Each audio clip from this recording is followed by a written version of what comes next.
राधे राधे मेरे प्यारे भाइयों बहनों माताओं व बंधुओं, संस्कार की बातें चैनल में आपका स्वागत है।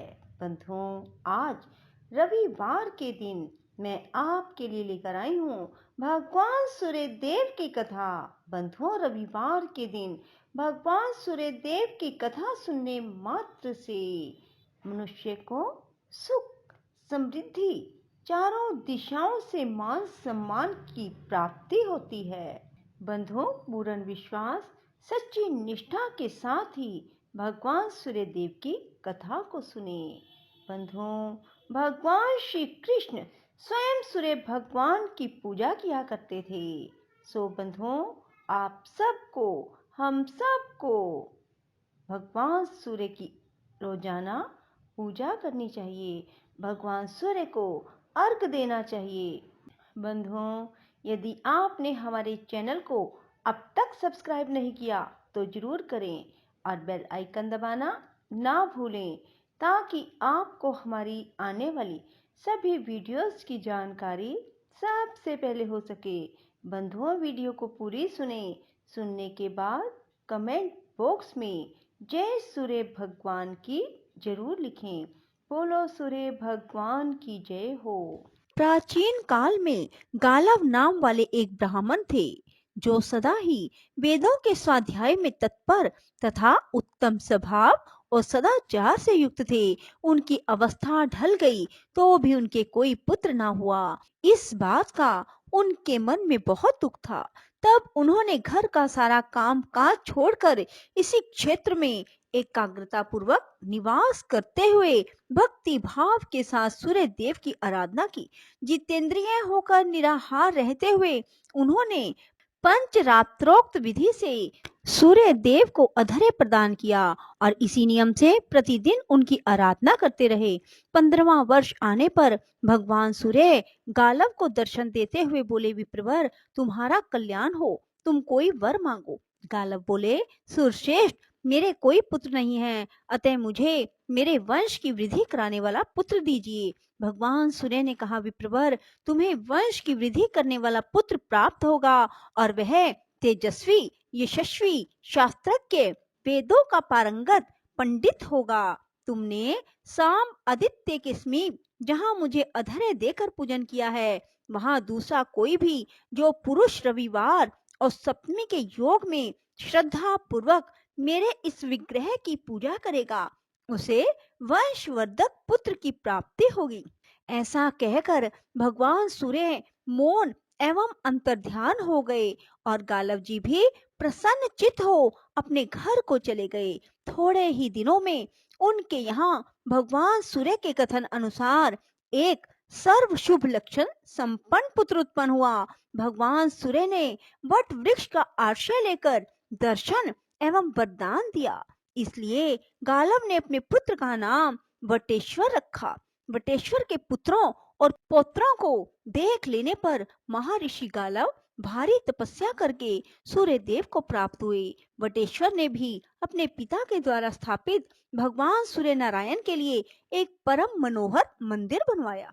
द्विजवरों, पूर्व काल में महात्मा विदुर ने भी उस क्षेत्र में भगवान श्री सूर्य नारायण, सदाशिव तथा श्री विष्णु का स्थापन किया। जो मनुष्य भक्ति पूर्वक इन तीनों देवताओं का पूजन करेगा, वह उस परम धाम को प्राप्त होगा, जो बड़े बड़े यज्ञों द्वारा भी अत्यंत दुर्लभ है। वहीं पर अर्जुन के द्वारा स्थापित किए हुए सर्व मनोरथ दायक भगवान विनायक विराजमान है, जो समस्त विघ्नों का नाश करते हैं। जो मनुष्य चतुर्थी को नक्त व्रत करके भक्ति भाव से गणेश जी की पूजा करता है, वह समस्त विघ्नों से मुक्त हो मनोवांछित फल को पाता है। वहीं पर उत्तम प्रभाव से युक्त भगवान नर और नारायण भी है। जो उन दोनों का भक्ति पूर्वक द्वादशी तिथि को दर्शन और पूजन करता है, वह जरा मरण से रहित परम पद को प्राप्त होता है।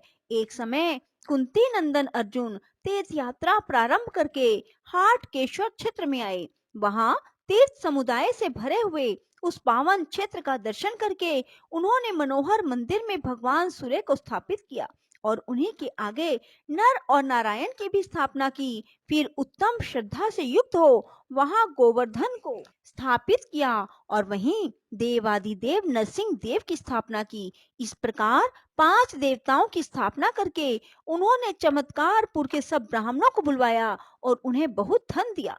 फिर भक्ति पूर्वक प्रणाम करके कहा, मैंने सब रोगों का नाश करने वाले भगवान सूर्य को यहाँ स्थापित किया है और इनकी सेवा आप लोगों को सौंपी है, अतः आपको सदैव इनका चिंतन करना चाहिए। ब्राह्मण बोले, पांडुनंदन, आप यह सब छोड़कर अपने घर को पधारिए।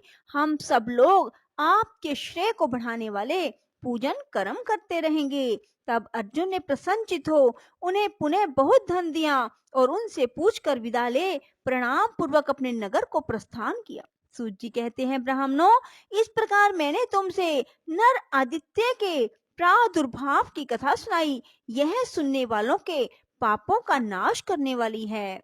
पूर्व काल में वृक नाम से प्रसिद्ध एक चंद्रवंशी राजा हुए। वे बड़े ही ब्राह्मण भगत, शरणागत वत्सल और सर्वलोक हितकारी थे। उनकी पत्नी भी बड़ी पतिव्रता और समस्त सद्गुणों से सुशोभित थी। उन दोनों को चौथे पन में एक कन्या हुई। राजा ने विद्वान जोशियों को बुलाकर पूछा, मेरी यह कन्या कैसी होगी? जोशी ब्राह्मण बोले, राजन, सूर्य के चित्रा नक्षत्र पर रहते समय सोमवार के चतुर्दशी के योग में जो जन्म ग्रहण करती है वह विष कन्या होती है।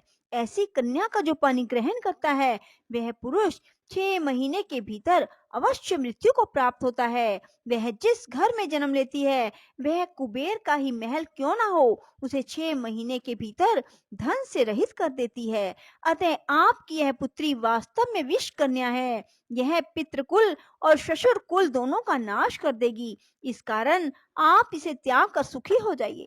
यदि हमारे कहे हुए हितकर वचन पर आपको श्रद्धा हो तो आप ऐसा ही कीजिए। राजा ने कहा, ब्राह्मणों, मैं इस कन्या को त्याग दूं या घर में रखूं, दोनों ही दशाओं में मेरे पूर्व शरीर से किया हुआ कर्म ही फलीभूत होगा। पहले का शुभ कर्म हो या अशुभ कर्म, उसे मिटाया नहीं जा सकता। अतः मैं अपने कर्म को ही आगे रखकर इस कन्या का त्याग नहीं करूंगा। जो जिस जिस शरीर से जैसा जैसा कर्म करता है वह उसी उसी शरीर से पुनः सब के फल को भोगता है। अपनी इंद्रियों से पूर्व जन्म में जो कर्म किया गया है वह मिट नहीं सकता, उसका फल भोगना ही पड़ेगा और बिना किए हुए किसी कर्म का फल अपने सामने आ नहीं सकता। अतः मेरे सामने जो भी परिणाम आए मुझे कोई भय नहीं। देहधारी जीव के लिए गर्भ में ही आयु, कर्म, धन, विद्या और मृत्यु, इन 5 वस्तुओं की सृष्टि कर दी जाती है। जैसे वृक्षों पर लताओं में फल और फूल अपने समय पर आते हैं, समय का उल्लंघन नहीं करते, उसी प्रकार पूर्व जन्म का किया हुआ कर्म भी अपने समय का उल्लंघन नहीं करता। नियत समय पर उसका भोग करना ही पड़ता है। कोई भी पुरुष पूर्व शरीर द्वारा किए हुए कर्म को अपने बल और बुद्धि से पलट देने में समर्थ नहीं है। जो शीघ्रता पूर्वक दौड़ता है उसके पीछे उसका कर्म भी दौड़ता है। कर्म साथ ही सोता है और खड़े होने पर साथ ही खड़ा होता है। जिसको जहां भी सुख या दुख भोगना है वह रस्सी से बंधा हुआ सा बल पूर्वक वहां खींच कर पहुंच जाता है। जैसे तेल समाप्त होने पर दीपक बुझ जाता है, उसी प्रकार कर्मों का नाश होने पर जीव मोक्ष को प्राप्त हो जाता है। ऋतु काल में पुरुष के द्वारा गर्भ में स्थापित किए हुए अचेतन वीर्य के एक बिंदु का आश्रय लेकर जीव अपने कर्म के साथ वृद्धि को प्राप्त होता है। जिस उदर में कितनी ही अन्न पान डाले जाएं, नष्ट हो जाते हैं, भक्ष्य पदार्थ पच जाते हैं, वहीं पड़ा हुआ वह गर्भ क्यों नहीं नष्ट हो जाता। इसलिए लोक में देहधारियों का किया हुआ शुभ अशुभ कर्म ही सुख दुख के रूप में प्राप्त होता है, ऐसा मेरा निश्चय है। आरक्षित वस्तु भी दैव से सुरक्षित होकर बच जाती है और सुरक्षित भी दैव से हत होकर नष्ट हो जाती है। वन में त्यागा हुआ अनाथ बालक भी जीवित रहता है और घर में बड़े प्रयत्न से पाला पोसा जाने वाला शिशु भी मृत्यु को प्राप्त हो जाता है। ऐसा निश्चय करके राजा ने जोशियों के सलाह देने पर भी उस विष कन्या का परित्याग नहीं किया। पिता ने उसका नाम शर्मिष्ठा रख दिया उसी समय क्रोध में भरे हुए राजा के शत्रुओं ने उनके राज्य को सब ओर से सताना आरंभ किया। तब राजा भी चतुरंगिनी सेना के साथ बाहर निकले और उन्होंने शत्रुओं के साथ घोर युद्ध किया, जो यमराज के लोक की जनसंख्या बढ़ाने वाला था। 10वें दिन राजा वृक को शत्रुओं ने सब ओर से घेर मार डाला। इनके मारे जाने पर शेष सैनिक भय से पीड़ित हो अपने नगर को भाग गए। इसी समय समस्त पूर्ववासियों ने शोक प्रायण हो उस दुष्टा विषकन्या को लक्ष्य करके कठोर वचनों में कहा, इसी पापिन के दोष से राजा की मृत्यु हुई है, अतः इसे शीघ्र ही बांध लिया जाए। जब तक इस नगर का क्षय ना हो जाए तब तक ही इसे यहाँ से बाहर निकाल दिया जाए। राधे राधे, जय श्री कृष्णा। बंधुओं, यदि आपको हमारी वीडियो पसंद आए तो इसे लाइक करें और शेयर भी जरूर करें। धन्यवाद।